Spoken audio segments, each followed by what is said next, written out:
Confession. Issue number 1. Not getting married.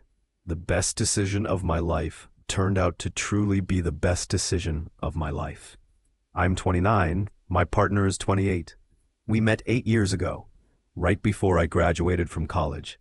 We clicked almost instantly.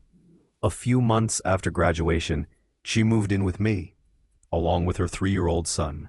Right after university, I started making just over $100,000 a year, working at a large bank, and later I launched my own business and built a very successful career.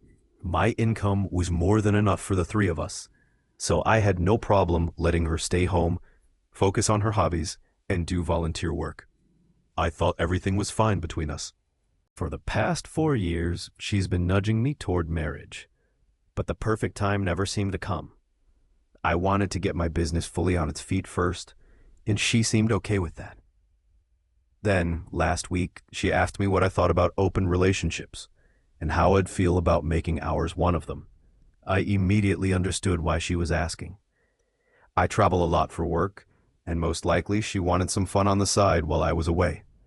Hell, maybe she already had someone. In that moment, I knew it was over. But before ending it, I wanted to find out just how bad things could get for me legally. I arranged a meeting with a lawyer a friend recommended. I'll admit, I was nervous. I heard so many horror stories about men losing everything after a breakup or divorce. I went in expecting that I'd lose half my assets, maybe even more. At first, it didn't look good, but then the lawyer asked, "So how long have you two been married?" When I told him we weren't married at all, he laughed and said I was the luckiest bastard to ever walk into his office. Turns out, in our country, there's no legal concept of a civil marriage, which means when we break up, she gets exactly nothing. Zero. Zilch. Absolutely nothing. Now I'm just waiting for the right moment to tell her it's over. But one thing's for sure, not getting married was the smartest decision I've ever made. I don't want to go home. There's still an hour left after work, and I'm sitting in my car. At home, I tell everyone I'm stuck in traffic, and strangely enough, that's the happiest part of my day. After work, I park a few blocks away from home, turn off the engine, and just exist. No music, no noise. Sometimes I put on a podcast. Sometimes I just stare at a leaf that's fallen onto the windshield, type in the family chat again. Traffic's bad, and I sit there, like a raccoon pretending to be an adult who's got life figured out. It started after a tough week.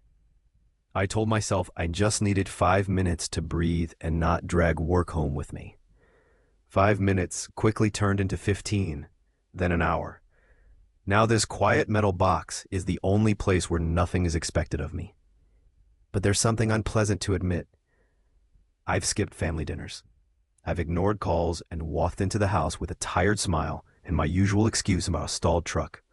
Because there's always some stalled truck somewhere, even if I wasn't anywhere near the highway. I'm not cheating on my wife. I'm not looking for a new job. I'm just exhausted and addicted to the feeling of being unreachable. And I'm afraid that if I say it outright, that I just need an hour to myself, it'll sound like I don't love you. So I chose the coward's way, silence and excuses. It seems small, but it's not. This kind of behavior erodes trust. I can hear it in the short pause before they answer me. All right, I'll admit it. Because I don't want the happiest moment of my day to be when I'm hiding from everyone in my car. I'm going to tell the truth and ask for real personal boundaries. Give me 1 hour after work when I can set my phone to do not disturb, and then I'll come back to my family completely. If they say no, well, at least I'll finally be honest. And if anyone else has the same habit of sitting in their car for a while, just know you're not a monster. It's just that silence feels very different when it isn't stolen.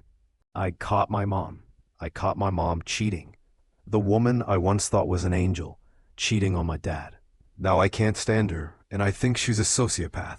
I grew up like most sons, absolutely adoring my mother. She was caring, kind, beautiful, successful, and intelligent, the kind of person I wanted to be like when I was a kid. But I never saw her true nature, and over the last 3 years, I've grown to hate her. She's selfish, manipulative, two-faced, just a bad person overall. It's hard to accept that after 25 years of idolizing her. It's strange to realize that you only truly get to know your parents once you become an adult. This will be a long story, and if at least one person reads it, then it means I didn't write it in vain. I just need to get it off my chest. My parents are both in their 50s now. My dad is a very successful business owner, a great man, a wonderful father to me and my sisters. And he's an amazing husband, far better than my mother deserves. They've been together since high school.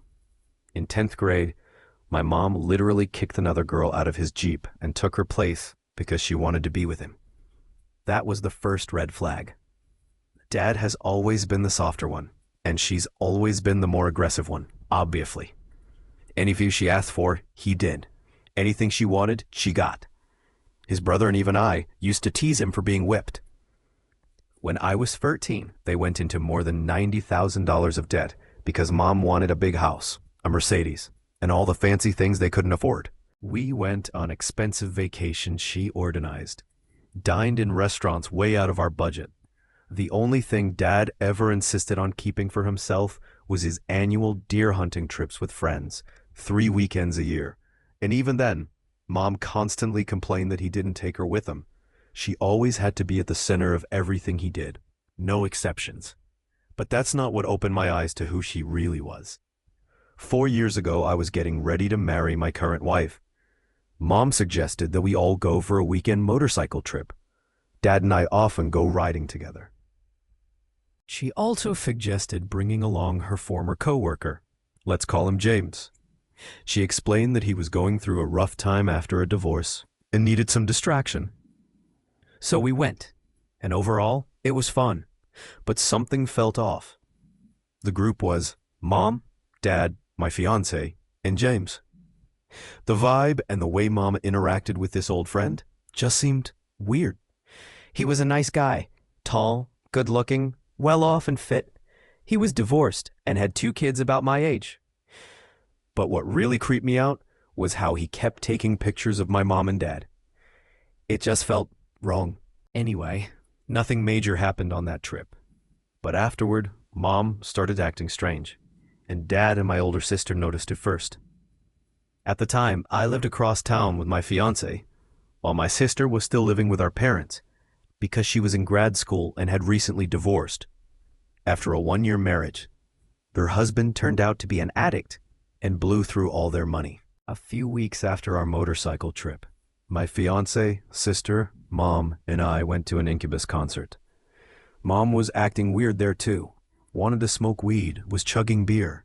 Just not like herself at all. It was like she'd suddenly turned into a completely different person. About 10 minutes after the show started, she said, "I'm going to grab a beer," and left, then disappeared for an hour. After about 45 minutes, I got worried and went to look for her, but came back empty-handed. I asked my sister if she'd tried calling her. She rolled her eyes and said, "Nah, she's probably talking to James." "What the hell do you mean?" I asked. Then she drops the bomb. She and Dad suspected Mom was having an affair with him. She explained that Mom had been acting suspiciously, changed the password on her phone and iPad, left the room to take calls, and whispered all the time. She even put a damn jar of rocks on her phone while she slept, so she'd wake up if someone touched it. Dad had managed to glance at her phone before she changed the password, and saw a weird flirty message from James. Eventually, Mom came back to the concert. I was overflowing with anger and despair thinking about Dad.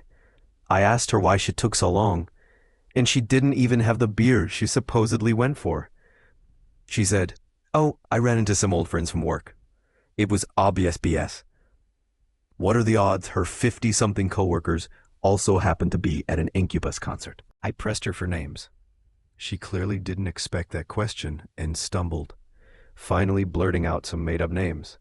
My wife and sister were watching me grill her, while Brandon Boyd was tearing up the stage, singing "Pardon Me."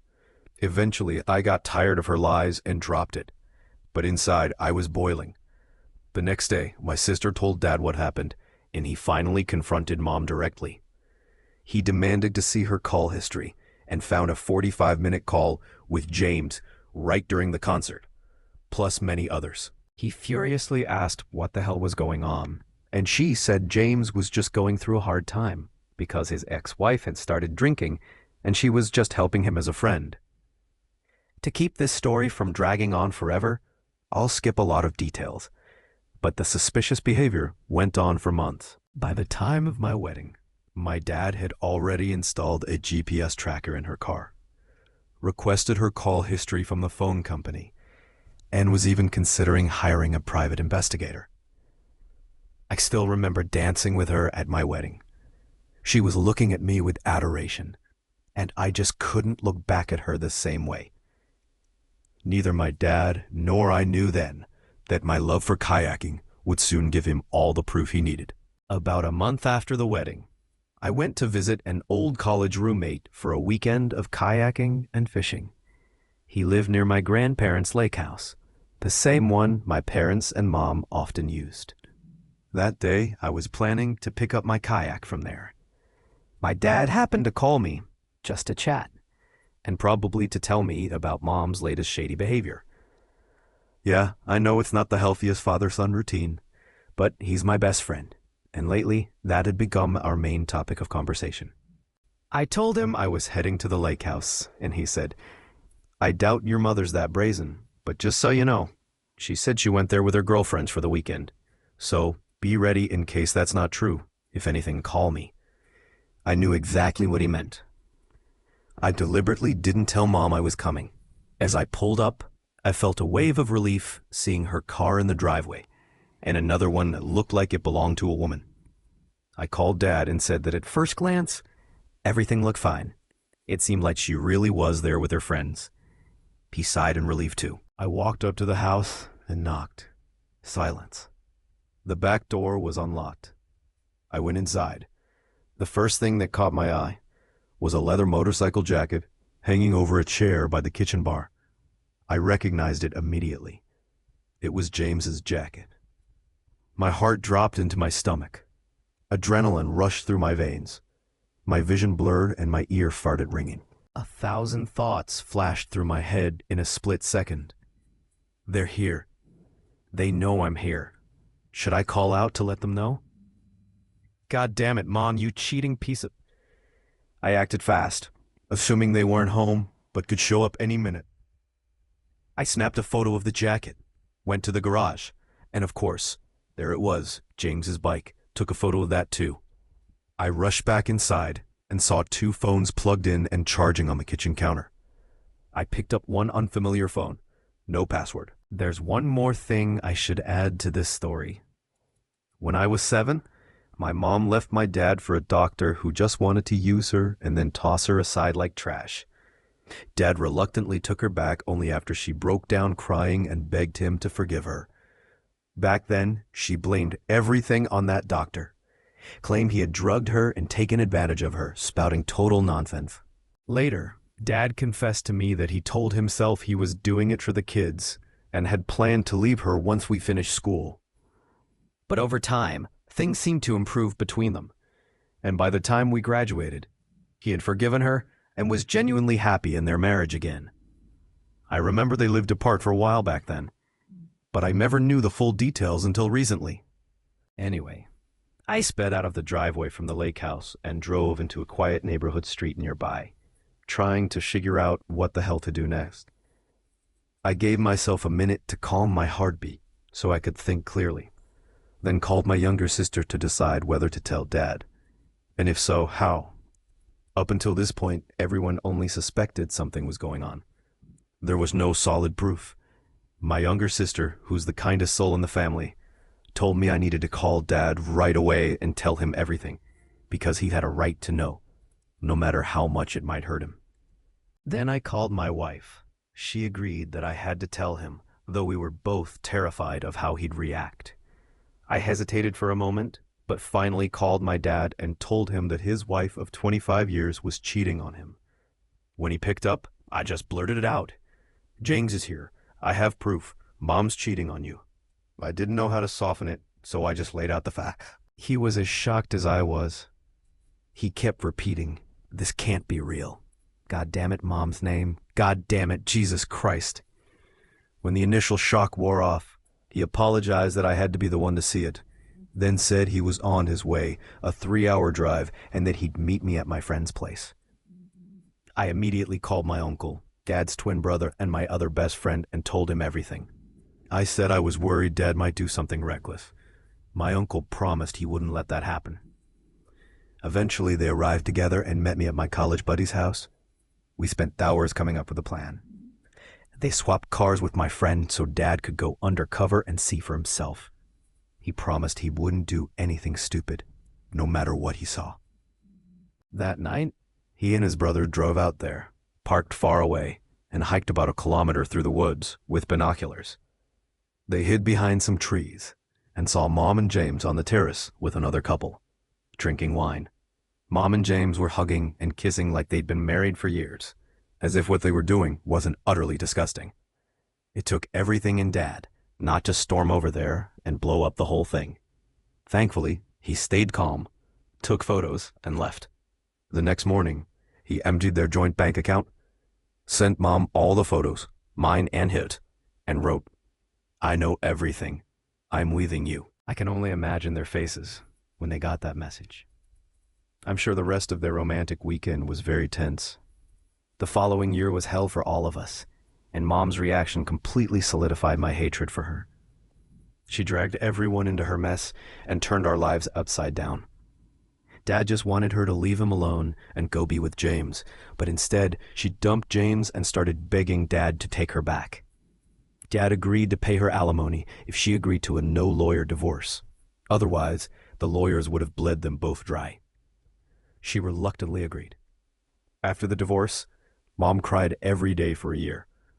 She moved in with my younger sister into an apartment she couldn't afford, started taking antidepressants, and began a downward spiral, dragging us all with her. Because despite everything, we still loved her. More and more of her lies and secrets started surfacing. Thinking back to that motorcycle trip, the weekend I spent with that bastard, makes me sick. I even bought that rich prick a whiskey and coke. Even though I hated my mom for who she'd become and what she did, I still worried about her and listened to her sobs, both on the phone and in person. She would often cry to my wife too, which drove me insane. It was my wife's first year in the family, and Mom would call her, crying about how cruel my dad was. She even blamed Dad's twin brother, saying he had taken my father from her by organizing all those hunting trips, and that he was the reason their marriage fell apart. She was completely losing it. Mom's parents and brother were horrified by her behavior. They loved my dad and refused to even discuss her side of things. So the emotional fallout landed on me, my wife, my sisters, and my dad. Mom tried to manipulate everyone, always playing the victim. Her behavior disgusted me. She portrayed herself as some poor, mistreated wife, but we knew the truth, and my disgust for her as a person only grew. Dad, on the other hand, seemed finally free. He went a little wild. He's a good-looking guy with money, and although her meltdowns took a toll on him, he distracted himself by getting on Bumble and sleeping with a bunch of women in their 30s and 40s. Every weekend he went hunting and rode his Harley during the week to blow off steam. Mom still doesn't know about those women. But honestly, after 30 years with one woman, 2 affairs, and years of control, he deserved to let off some steam. Fast forward to more recent times. My wife and I were expecting our first child. What should have been the happiest moment of our lives was overshadowed by Mom's constant drama. I couldn't even get everyone in the same room to announce that they were going to be grandparents. For 10 straight months, she attacked Dad non-stop for not forgiving her, even using my unborn daughter, their first grandchild, as leverage to guilt him into coming back. She told him it would be his fault if their granddaughter grew up with divorced grandparents. It made my blood boil. Eventually, despite all our pleas for him to stay strong, Dad gave in. Slowly, he started getting back together with her. They sold the house and moved into a townhouse together. My daughter is 17 months old now, and my parents have completely slipped back into their old dynamic.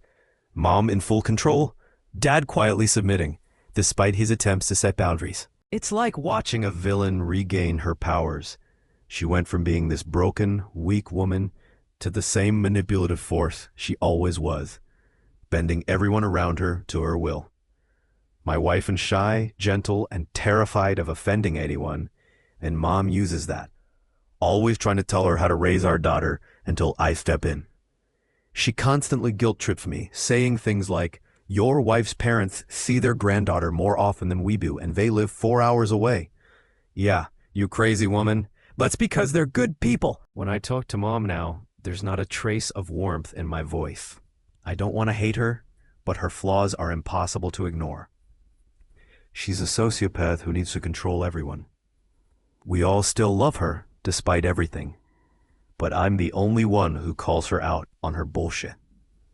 My older sister barely talks to her anymore. My daughter adores her grandma, and that both warms my heart and infuriates me. Mom doesn't deserve my dad. She doesn't deserve forgiveness, especially considering this was her second known affair. I don't really know how to end this story. I just wish my mom wasn't such a terrible person. Maybe I should be grateful it all happened when it did. Otherwise, I might never have realized that good women exist. And maybe I would have forgotten how to trust. Thanks for reading this far.